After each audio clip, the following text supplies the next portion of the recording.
Kahit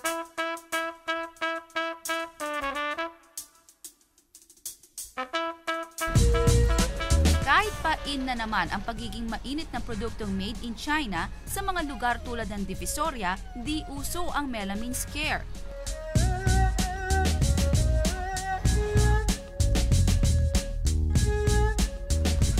Mula sapatos, bags, damit, gamit panluto, meron dito.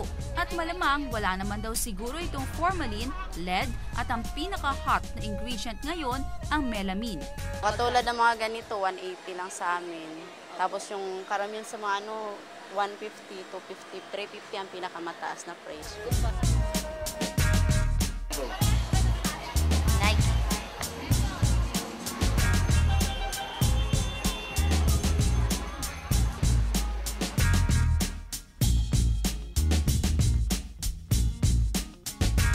Dahil sa bumabahang produktong galing China, ang ilang proudly Pinoy made mukhang laos na.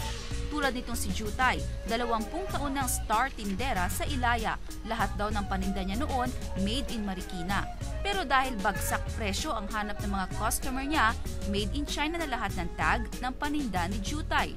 Ang mga gawang Pinoy, Jutay-Jutay na lang kung magkaroon man si Jutay.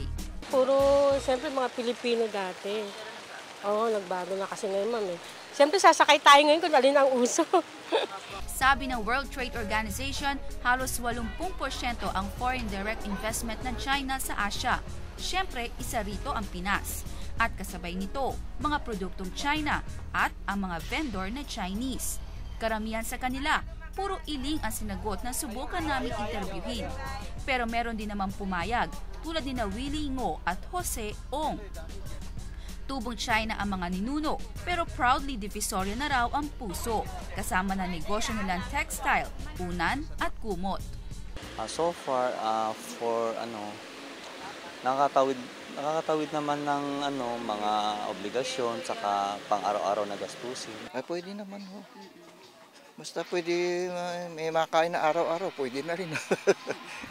Dati made in Taiwan ang nauso, pero ngayon ang mga tulad ng mag-inang Rita at Grace Arce talagang sinasadya ang Divisoria para manghunting ng mga murang made in China. Plato at platito, gripo ng lababo, sapatos, cellphone, pati mga iniinom nilang gamot, made in China daw. Number one, siya, mura, and pangalawa, yung value niya dun sa quality niya, mas nagagamit namin.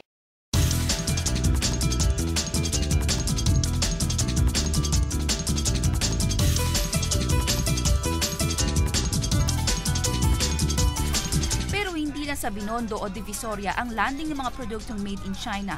Dito sa Pulilan, Bulacan, mismong mga taga Bulacan ang humahango at nagbebenta ng mga Chinese-made items. Tuwing Huwebes, nagsasagawa ang mga taga-Pulila ng tinatawag na Palengke Day kung saan dumadagsa yung mga nagtsatsangge. Mula pagkain, damit, gamit sa bahay, meron yan dito. Sabi nga, name it, they have it. Si Mang Rudy, dating magsasaka. Bago niya nadiskubre na mas malaki ang ani ng kita sa pagbebenta ng kung ano-anong anik-anik na gawang China. Sa hirap siguro ng bansa natin, ito lang yung kayang-kayang abutin ng mga Pilipino. Pag yun talaga mga US or Japan, hindi nila kaya. Si Aling Selin naman, pagbebenta ng alahas na gawang may kawayan ang racket. Bago nasilaw sa pagiging tindera ng mga produktong galing sa bansa ni Mao at pinagmulan ng maling. Kaya kasing bilhin dahil medyo mura. Pero mas maganda quality sa atin kaysa doon sa China.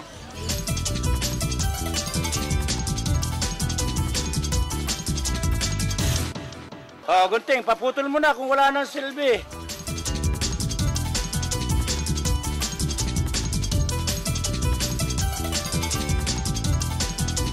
Ang tanong dito ay hindi kung mura, mabili o safe ang produktong China na cheap sa bulsa. Ang mabigat dito ay ang kawalan ng sagot kung ano na ang mangyayari sa mga produktong sariling atin na madalas iniisnab na natin. Kung ang gagamitin nating basihan ay yung magsasaka na tindero na ngayon ng mga made in China, ang sagot malamang ay wala na yata. Nami Derek po, dokumentado.